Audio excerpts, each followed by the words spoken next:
ये हैं मेरे पति देव। ये दोपहर में खाना खाने आए नहीं थे, तो भाई मेरा मन नहीं लग रहा था। मैंने इन्हें फ़ोन करके बुला लिया। मैंने कहा थोड़ी देर के लिए तो आ जाओ। पूरा दिन यहाँ मन ही नहीं लगता, कोई है भी नहीं, सुनसान पड़ा रहा है। हम कैरम भी खेल लिए, मैं मुनमुन और काना, फिर भी मन नहीं लगा। अब ये मेरे लिए वो भी लाए, जूस का एक बेल का जूस लिया है ये बेल पत्री।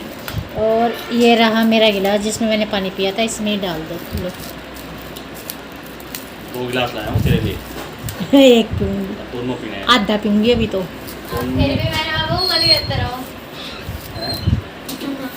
गाली कब दूँ मैं इन्हें? वो तो औरतों का हक है। गाली तो मेरे पे देनी भी नहीं आती। इसने मैगी बना ली ना, मैं तो मैगी खाती। ये मैदा इतना मत खाया गो यार, मैगी में भी मैदा। 2 गिलास है ये। अच्छा एक ये है, पी लो आप भी। तो थोड़ा सा पियो, बहुत इतना ठंडा, थोड़ा सा बर्फ बर्फ कम डलवा कर आया करो। कैसा?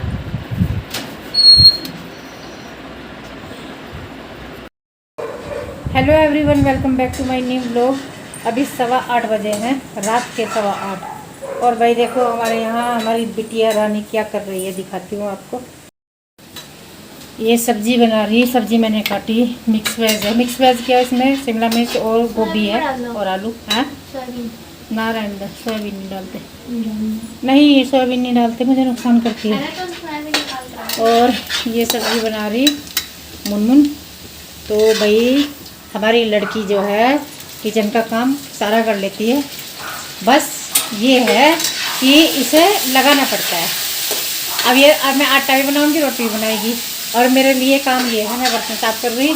और ये अनार लाए थे सनी जी, 100 रुपये के 3 अनार लाए थे और तीनों ही ख़राब निकल गए। अब अनार वाला वो ये कह रहा है कि भाई जी बताओ मैं क्या बताऊँ, मैं तो ऊपर से ही देख के दे सकता हूँ कि कैसे हैं कैसे नहीं, क्या बताऊँ। बस एक भी सही नहीं निकला। ये देखो, ये रखे दिखाने के लिए रखे हुए थे, मैंने कहा देख लेना आगे कैसे। मेरे लिए जुगाड़बाजी करते रहते हैं बेचारे। ये आगे हमारे यहाँ लीचियाँ क्या इस सीजन की पहली लीची खा लो भाई। कितनी मीठी है, ठंडी भी है।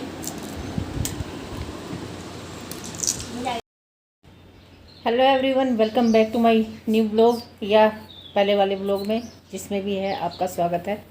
और भाई 4:45 बजे हैं, दिन है आज थर्सडे और तारीख है आज 13। तो 2-3 दिन के गैप लेने के बाद मैं फिर से ब्लॉगिंग शुरू कर रही हूँ। बीच में वो जो मैंने गद्दियों के कवर बनाए थे उसकी वीडियो आ गई थी, तो थोड़ी सी क्लिपिंग उससे पहले की है और अब मैं फिर से ब्लॉग स्टार्ट कर रही हूँ। तो शाम का समय है, हम लोग लेटे हुए थे यहाँ पर, मैं और काना भी कुछ फ़ोन वोन में देख रहा था और मैं भी। और दिन ना गुजारना बड़ा मुश्किल हो जाता है, बड़ा लंबा होता है और मुश्किल हो जाता है मतलब दिन गुजारना। अब मैंने सोचा कपड़े तय कर लेती हूँ, ये ला के डाल दिए। इससे पहले मैं तरबूज काटूँगी और तरबूज खाएंगे, है ना काना? तो तरबूज काट लेती हूँ पहले, थोड़ा सा पेट में डाल ले। कुछ खाने में भी गैप हो जाता है काफ़ी लंबा लंबा, दिन भी बड़ा होता है, तो इसलिए खाने को भी बार बार कुछ ना कुछ चाहिए होता है जिससे कि डिहाइड्रेशन से बचा जा सके। ज़्यादातर मतलब लिक्विड चीज़ें। तरबूज काटने लगी हूँ, अब भी आ जाइए हमारे साथ तरबूज की पार्टी में। और ये जो तरबूज है ये थोड़ा अच्छा नहीं लगा मुझे, क्योंकि इसमें वाइट वाला पार्ट ज़्यादा है, रेड वाला कम है और इतना मीठा भी नहीं है। और हमारे यहाँ क्या करते हैं, संदीप बाबू ज़्यादा करते हैं ऐसा। काना के जो पापा हैं, तरबूज काट के जो हम फिर फ्रिज में रख देते हैं ना, तो उसमें से जो उसका ये पल्प होता है वो निकालेंगे अंदर से ही, उसमें से ये रखे रखे में से ही, और पीस निकाल लेंगे, खा के चल देंगे उसे। कभी कभी तो पूरा का पूरा पीस खाली मिलता है मुझे, मतलब उसका छिलका छिलका वहीं रहने देते हैं, अंदर से पल्प निकाल निकाल के खाते रहते हैं, ऐसा करते हैं। और इसमें से भी काफ़ी खाली हो चुका था। तो कभी कभी मुनमुन भी कर लेती है ये काम, पर संदीप ज़्यादा करता है, वो शॉर्टकट में करता है ना संदीप सारे काम। तो ये है और यहाँ पर मुनमुन अब सोकर उठी है। सुबह ये 5 बजे उठती है, ये एकेडमी जाती है, वहाँ से आती है, ब्रेकफास्ट वगैरह करती है, फिर ये सो जाती है। दोपहर का खाना वाना इसका स्किप हो जाता है। तो अब उठी ये देखो 5 बजे, और वो भी उठाया मैंने इसे, मैंने कहा उठ जा। तो ये कह रही थी कि मैं रात भी नहीं सो पाई, किसी कारणवश मच्छर वच्छर लगे होंगे तो ये नहीं सो पाई। तो अब मैं यहाँ पर ये कपड़े तय करूँगी, और जो सोफ़े पर बैठी हैं उनकी शक्ल अभी दिखाई देगी। मैंने कैमरा फिर दोबारा से सेट किया था। वो हमारी जो किराएदार हैं वो बैठी हैं, उनका नाम है पूनम। तो ये पूनम जी बैठी हुई है, और पूनम जी मेरा आजकल बहुत ख्याल रखती हैं। Thank you so much. वो वीडियो भी मेरी देखेंगी तो देख लेना। तो भाई मेरी जो हालत ऐसे बिगड़ जाती है तो वो आ जाती हैं। मेरे सिर की मालिश करी परसों उन्होंने बहुत ज़्यादा, हाथों की भी पैरों की भी बहुत करी, और मेरा हालचाल पूछने ना आती रहती है, फ़ोन पे भी पूछ लेती है।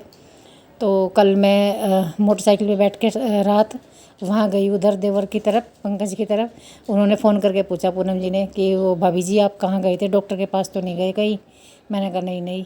तो उन्हें चिंता रहती है कि कुछ हो तो नहीं गया, तो वो ऐसे ही हालचाल पूछने ना आती रहती है।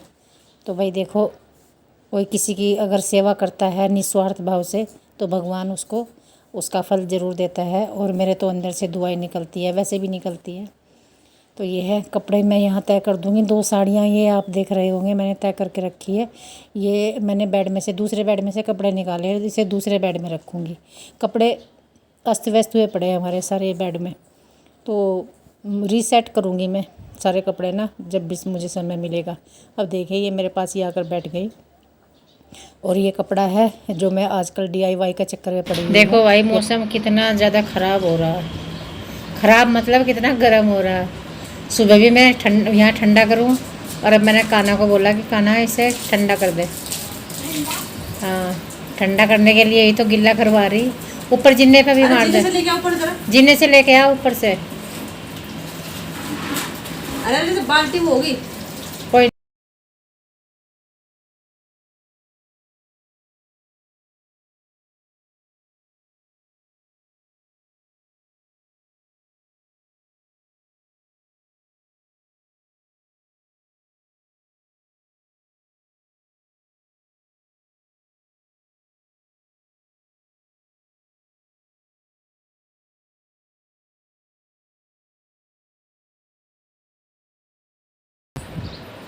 अभी 5 मिनट नहीं हुए ये गिल्ला किए हुए को, कितना पानी छिड़का और देखो पूरा सूख गया। और जिन्ना तो लग ही रहा है कि यहाँ पे पानी डाला भी होगा। हे भगवान, इतना गर्म, इतनी गर्मी कहाँ से आई? इस बार यहाँ रिकॉर्ड बहुत सारे टूट गए देहरादून में ना। इतनी गर्मी अब से 14-15 साल पहले पड़ी थी, पर वो कम समय के लिए पड़ी थी। ये ज़्यादा लंबा समय बीत गया। पूरा जून का महीना हो गया, बारिश नहीं हुई। एक आधी बारिश हुई, और वो भी सिटी में हुई, यहाँ छींटे छांटे डाल के चली गई। यहाँ ऐसा होता था कि अगर इतने मतलब गर्मी बर्दाश्त से बाहर हो गई ना, तेज़ गर्मी हो गई मतलब, तो अगले दिन या उसी दिन रात को बारिश होनी निश्चित थी। अब पूरा ही चेंज हो गया, सब कुछ चेंज हो गया, कुछ भी नहीं है प्लेन में और यहाँ में, कोई फ़र्क रहा ही नहीं। फ़र्क इतना है जब मतलब मौसम चेंज हो जाएगा थोड़ा सा, मतलब बारिश वाला मौसम आ जाएगा या सर्दी वाला आ जाएगा। इतना है कि प्लेन में कोहरा होता है, यहाँ कोहरा नहीं होता, यहाँ तेज़ धूप निकलती है सर्दियों में। और बरसात में ऐसा है, अगर वहाँ पे झड़ी लगी हुई है, कई कई दिन की लगी हुई है, यहाँ बारिश होगी और बारिश के तुरंत बाद मौसम खुल जाएगा। तो यहाँ ये इतना फ़र्क रह गया, बाकी कुछ नहीं रहा। और यहाँ भी AC के बिना काम नहीं चल रहा लोगों का, और प्लेन में तो AC के बिना बिल्कुल भी लोग जी ही नहीं पा रहे। जिनका बेचारों का भोंत नहीं है लेने का, उनकी तो बात अलग है, लेकिन जिनका है वो तो AC में ही जी रहे, नहीं तो हालत ख़राब ही है। तो ऐसा मतलब मुझे भी 24वां साल लग रहा है यहाँ देहरादून में रहते हुए, मैंने नहीं देखा ऐसा मौसम बिल्कुल भी। ये तो कह रहे थे कि 14-15 साल का रिकॉर्ड टूटा, मतलब 14-15 साल पहले हुई थी इतनी गर्मी, और मुझे तो नहीं लगता, मैं भी 24 साल से यही हूँ, 23 साल से, मुझे तो कभी नहीं लगी इतनी गर्मी यहाँ पे, कभी नहीं हुई कभी। इस बार तो ज़्यादा ही हद हो गई। तो जी बस इस वीडियो में इतना ही, मिलती हूँ आपको नेक्स्ट वाले अच्छे वाले ब्लॉग में। मैं सोच रही हूँ कुछ मैं बनाऊँगी, और वो आपसे शेयर करूँगी। कल फिर मैं कोई DIY लेकर आऊँगी, यदि मेरे मतलब फ़िज़िकल कंडीशन ऐसी रही कि मैं कर सकूँ। मेरी फ़िज़िकल कंडीशन ऐसी नहीं होती कि मैं करूँ। आज भी मैंने बहुत कोशिश करी लेकिन नहीं हो पाया, तो कोई बात नहीं, कल देखूँगी। जब भी मुझे लगेगा तो मैं करूँगी। तो अच्छी चीज़ लेकर आऊँगी आपके लिए, बहुत अच्छी चीज़। मुझे तो ज़रूरत है उसकी, इसलिए मैं उसे बनाऊँगी और आप लोगों को आइडिया आ जाएगा कि हाँ ऐसे बना सकते हैं। तो जी, वीडियो को लाइक कर देना, चैनल को सब्सक्राइब कर देना और कमेंट करके ज़रूर बताना आपको मेरे ब्लॉग कैसे लगते हैं, मुझे क्या करना चाहिए, क्या नहीं करना चाहिए अपने ब्लॉग में, क्या मुझे करेक्शन करना चाहिए। जो भी आपके पास सजेशन है वो आप मुझे दे सकते हैं। तो बस मिलती हूँ आपको नेक्स्ट ब्लॉग में, तब तक के लिए बाय बाय, टेक केयर।